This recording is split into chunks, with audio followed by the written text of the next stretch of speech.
Ladies and gentlemen, I am Lady Lilith, and welcome to Eerie Embers.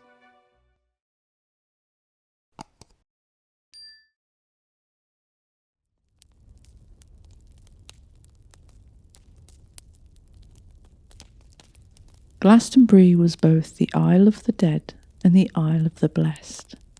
Its mystical landscapes are said to be the dwelling place of two powerful pagan deities, each intricately connected to the underworld.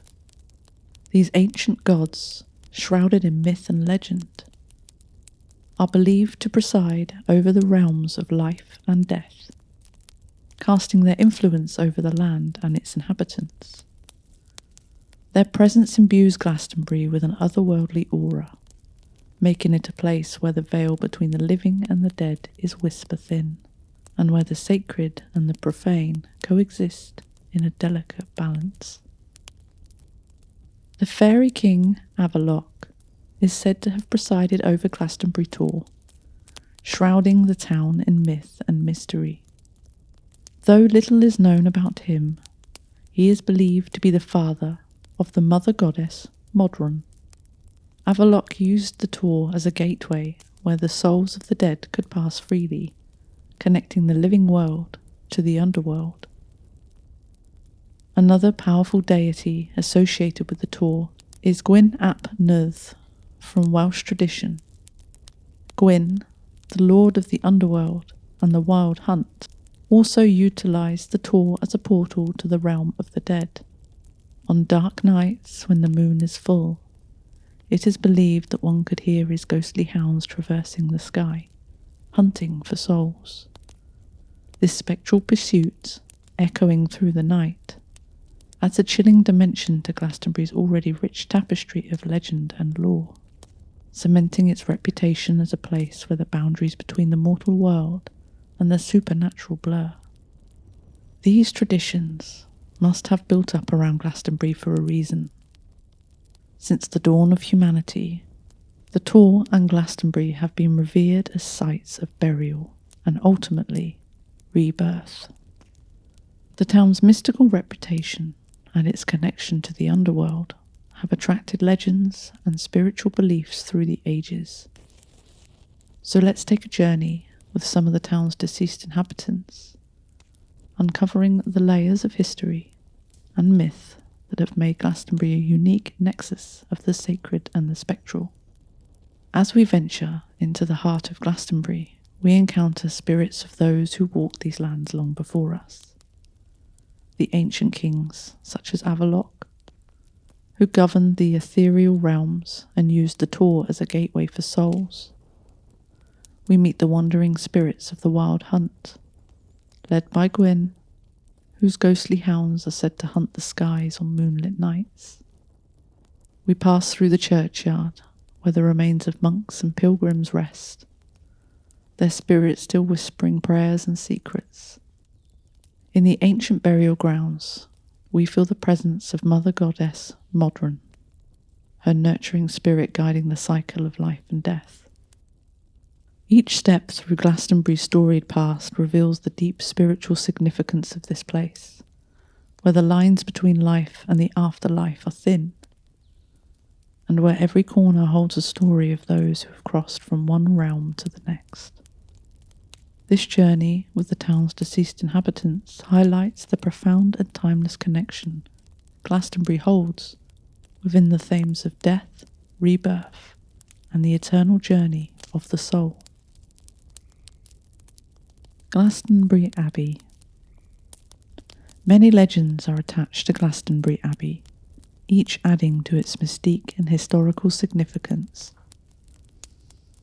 One of the most enduring tales is that of the hollythorn tree, which many believe originated from the staff of Joseph of Arimathea.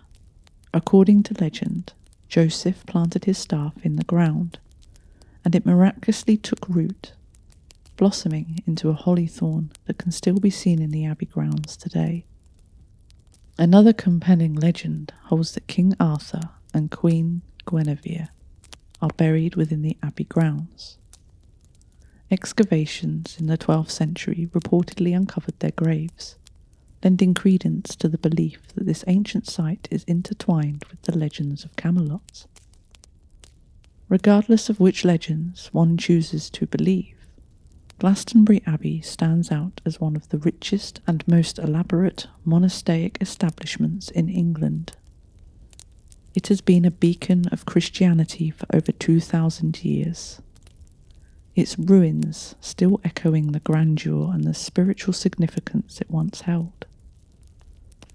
The Abbey's long history of worship, legend and pilgrimage makes it a place where myth and history blend seamlessly, inviting all who visit to ponder the deeper mysteries of faith and folklore. Some proclaim that King Arthur was laid to rest at Glastonbury Abbey after the Battle of Badon Hill, whilst others argue that his final resting place is near Cadbury Castle.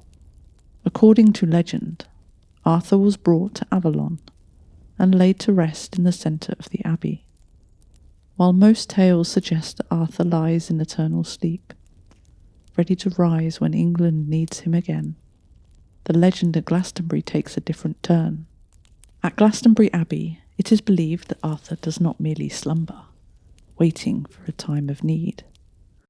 Instead, his spirit remains an active, lingering presence, intertwined with the Abbey's very essence. The Abbey grounds are said to hold not just his body, but also the enduring strength and spirit of the legendary king, permeating the land with an aura of ancient power and timeless vigilance. This unique twist on the Arthurian legend adds to the Abbey's rich tapestry of myth and history, making Glastonbury a place where the past and present coexist, and where the line between legend and reality blurs. Local legends claim that after Arthur's death, a powerful, malevolent spirit began to haunt the Abbey grounds. Described as a black armoured knight with glowing red eyes, this sinister figure harbours a burning desire to eradicate all records of the ancient Arthurian legends. For over 400 years, researchers and visitors have reported sightings of this dark spectre within the Abbey's ruins. The reasons behind this spirit's relentless mission to destroy the memory of Arthur remains a mystery. Some speculate that the knight is a cursed soul bound to obliterate the legacy of Camelot, while others believe he may be an ancient rival of Arthur, condemned to an eternity of futile vengeance. Regardless of his origins, the presence of this ominous figure adds a chilling layer to an already rich and enigmatic history of Glastonbury Abbey. The Abbey met a gruesome fate in September of 1539, when King Henry VIII ordered its dissolution. The abbot was dragged to the top of Glastonbury Tor, where he was brutally gutted, drawn and quartered. During the 1970s, the Ghost Club conducted an investigation in the Ladies' Chapel at Glastonbury Abbey. One investigator, upon entering the chapel, became aware of a white-robed figure ahead of him. Believing he was witnessing a ceremonial procession, he quickly moved to the centre of the chapel and saw a column of figures, all dressed in white habits, walking towards the exit. He couldn't determine whether they were nuns or monks, only that they moved in unison with an otherworldly grace. As he made his way to the abbey, the investigator began to feel an unusual sensation, as though he was caught in a vortex. The world around him seemed to distort, and he began to lose sight of the spectral figures. Just as suddenly as it begun, the experience ended, and everything returned back to normal. This haunting encounter left an indelible impression on the investigator, adding to the enigmatic and eerie reputation of Glastonbury Abbey. There is also the Tribunal. Situated on Glastonbury's High Street, the Tribunal is a site of immense and historical significance.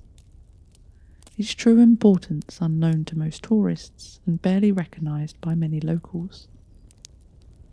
This unassuming building, steeped in history, where the chief abbot of Glastonbury Abbey dispensed justice. Within its ancient walls, decisions were made that shaped the lives of those who lived in and around this storied town, adding another layer to Glastonbury's rich and multifaceted heritage. The Tribunal, a beautiful building adorned with lovely ceilings and possessing a serene ambience, now serves as a tourist information centre and a museum. However, the Tribunal's charm belies a haunting presence. The ghosts that linger here are not only seen above ground, but also below, adding an eerie dimension to this historic site. Visitors and staff alike have reported encounters with these spectral inhabitants, making the Tribunal a place where history and the supernatural intersect in fascinating and unsettling ways. During the 1960s, a gas worker was tasked with exploring the tunnels beneath the Tribunal for the latest gas pipes to be laid. He entered the tunnel at the Tribunal, lit his lantern, and began to walk, carefully examining the structure. Suddenly, he realised there was someone ahead of him, carrying a lamp with a flickering candle. Assuming it was a colleague who had entered the tunnel from the other side, he shouted and walked towards the figure. However, there was no response. As he drew closer, the gas worker noticed something unsettling about the figure's attire. It seemed antiquated, out of place for the 1960s. The air grew colder, and the flickering candlelight cast eerie shadows on the tunnel walls. He called out again, but the figure continued to move silently ahead, its footsteps making no sound. A sense of unease crept over him as he quickened his pace, determined to catch up. Just as he was about to reach the mysterious figure, it vanished into thin air, leaving him alone in the damp, echoing tunnel. The worker, who now thoroughly spooked, quickly made his way back to the surface, the experience leaving an indelible mark on his memory. He stopped in his tracks, bewildered by the bizarre mimicry of his lamp's movements. As he waved it from side to side, the mysterious lamp ahead replicated every motion in eerie symphony. Calling out once more to his supposed colleague yielded no response, only silence echoing back from the cold stone walls of the tunnel. Growing increasingly unnerved, he watched in astonishment as the lamp ahead dimmed and eventually faded into nothingness, leaving him in utter darkness. Hastening back upstairs, he found his colleague waiting for him, completely unaware of the strange encounter below. It dawned on him that the figure with the lamp was not his colleague at all. He learned that the tunnel had been sealed off at the other end in the early 1900s, raising chilling questions about the identity of the apparition he encountered. The experience left him shaken, with a lingering sense of the supernatural lurking beneath the seemingly ordinary surface of the Tribunal's tunnels. Chalice Well. A pilgrimage to Glastonbury would not be incomplete without a visit to the Chalice Well, a site steeped in an eerie symbolism and ancient otherworldly charm. Nestled between Chalice Hill and the Tor, the well is surrounded by gardens, their paths winding around a series of mystical fountains and water features. This sacred spring was the main source of fresh water in Glastonbury until the 19th century, with 25,000 gallons of water cascading forth each day. Known as the Red Spring or Blood Spring, the water leaves ominous red iron stains on everything it touches, as if marking the land with traces of forgotten dark rituals. The site is ancient, shrouded in mystery and the whispers of bygone eras. A 1961 excavation unearthed Roman pottery and flint, relics of a time long past, and in the depths of the excavation, the ghostly stump of a yew tree from the Roman period was discovered, its roots entwined with the shadows of history. Yews still grow at the Chalice Well, their twisted forms standing as silent sentinels. These trees, deeply entwined with the lore of ancient druids and Christian churchyards, add to the site's eerie, timeless atmosphere, as if guarding the secrets of those who came before. Legends whisper Joseph of Arimathea and his followers settled nearby, constructing the first Christian shrine in Britain and conducting the earliest baptisms in the spring. It is said that Joseph brought with him the sacred chalice used by Jesus at the Last Supper. Some believe he either buried or washed the cup at this very site, causing the water, said to represent the blood of Christ, to surge from the ground in a crimson flow. This eerie phenomenon has forever entwined the Chalice Well with the enigmatic quest for the Holy Grail, infusing the place with an aura of mysticism and ancient otherworldly power. The Chalice Well has been shrouded in tales of its mystical healing waters. In 1582, Dr. John Dee proclaimed that he had discovered the elixir vitae at the well, attributing to the water potent healing properties. By the 18th century, it had become fashionable to visit the well, drawing throngs of seekers eager to be cured. In 1750, a man from North Wootton claimed to have had a dream instructing him to drink the water on 7 consecutive Sundays to cure his asthma. Following the dream's guidance, he drank the water and declared himself miraculously healed. By 1751, tens of thousands of visitors flocked to the Chalice Well, with many swearing that the waters had cured them of various afflictions, including blindness, ulcers, and deafness. Their sworn testimonies only deepened the well's eerie reputation, as if the very ground harboured a supernatural power. Today, the Lion's Head drinking fountain is the sole spot in the gardens where the iron-rich water is safe to drink. The Chalice Well has transformed into a haven of quiet contemplation, peace and calm, where visitors can revive their spirits and find solace in nature's embrace. On the Wellington Lane, just outside Chalice Well and leading up to the tour, there is also a tap where travellers can fill their bottles when the gardens are closed. Directly opposite the tap lies the White Spring, a mysterious source from which calcium-rich waters flow. The George and Pilgrim Hotel. The George and Pilgrim Hotel, steeped in history and built in 1475, to host pilgrims visiting Glastonbury Abbey, stands as a pillar of haunted tales in Somerset and beyond. Throughout its long history, the hotel has accumulated numerous ghostly residents, making it renowned as one of the most haunted hotels in the country.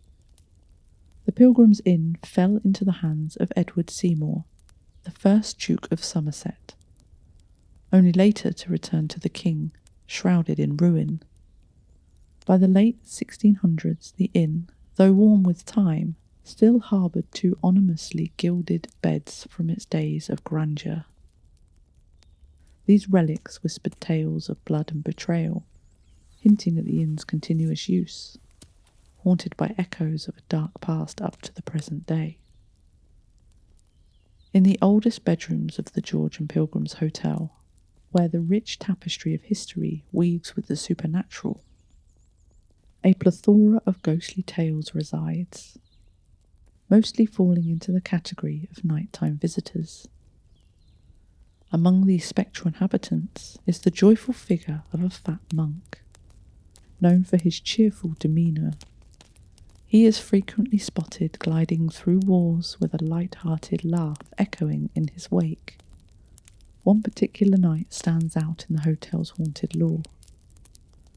A visitor recounted feeling a distinct bump and shake on her bed, awakening suddenly to find herself in the presence of the monk. This encounter, like many others at the George and Pilgrim Hotel, underscores its reputation as a haven where the past and the paranormal converge, inviting guests to witness history and mystery unfold side by side. When delving into the ghost story of the jovial monk at the George and Pilgrim's Hotel, researchers unearth a tragic tale. Legend has it that the monk met a sorrowful end, choosing to take his own life within the confines of what is now known as the haunted cell. Despite the grim circumstances of his passing, those who encounter his spirit report feelings of happiness and delight in his presence. Far from harbouring bitterness or malice, the monk's ghost is believed to exude a comforting and jovial aura, perhaps seeking solace or companionship in the hotel's ancient halls. His presence continues to mystify and intrigue, offering a glimpse into the spectral realm where even in death, peace and warmth can be found amidst the shadows of the past. During a recent visit by a travel journalist from The Guardian to the George and Pilgrim's Hotel in Glastonbury, an eerie encounter added another chapter to its ghostly lore. In the dead of night, the journalist's wife woke abruptly to find a tall gentleman with elongated arms standing at the foot of her bed, peering intently at her. Instinctively, she crossed herself, and, emboldened by curiosity or disbelief, reached out to touch the figure. To her astonishment, her hand passed through the apparition without resistance. Startled and shaken, she screamed, jolting her husband awake in a panic. This chilling experience not only underscored the hotel's reputation as one of Somerset's most haunted establishments, but also added a first-hand, spine-tingling tale to the ongoing saga of spectral encounters at the George and Pilgrim Hotel. Another spectral presence at the hotel manifests itself not through apparitions, but through sounds and smells, adding another layer of intrigue to its haunted reputation. Staff members have recounted instances where they have heard arguments emanating from empty rooms, only to find silence upon investigation. Additionally, the distinct smell of cigar smoke has often wafted through the corridors into the function rooms, lingering in the air even when no smokers are present. When staff have hurriedly opened the doors to investigate, all they find is the faint trace of smoke hanging in the stillness. These unexpected auditory and olfactory phenomena continue to puzzle and fascinate those who work and visit in this historic hotel, reinforcing its status as a place where the past occasionally makes its spectral presence known. These unexplained auditory echoes and phantom scents at the George and Pilgrim's Hotel weave a tapestry of mystery and intrigue, adding to its allure as a haunt of both history and the supernatural. Visitors and staff alike remain captivated by these ghostly occurrences, each encounter leaving a lasting impression of wonder and curiosity. As the sun sets over Glastonbury and shadows lengthen within the ancient walls of the hotel, the echoes of past lives and untold stories continue to resonate. Whether it's the laughter of a cheerful monk or the lingering aroma of cigar smoke, the George and Pilgrim's Hotel stands as a timeless testament to the enduring mystery of the paranormal, inviting guests to ponder the realms beyond the tangible and embrace the enigmatic whispers of history that linger within its hallowed halls.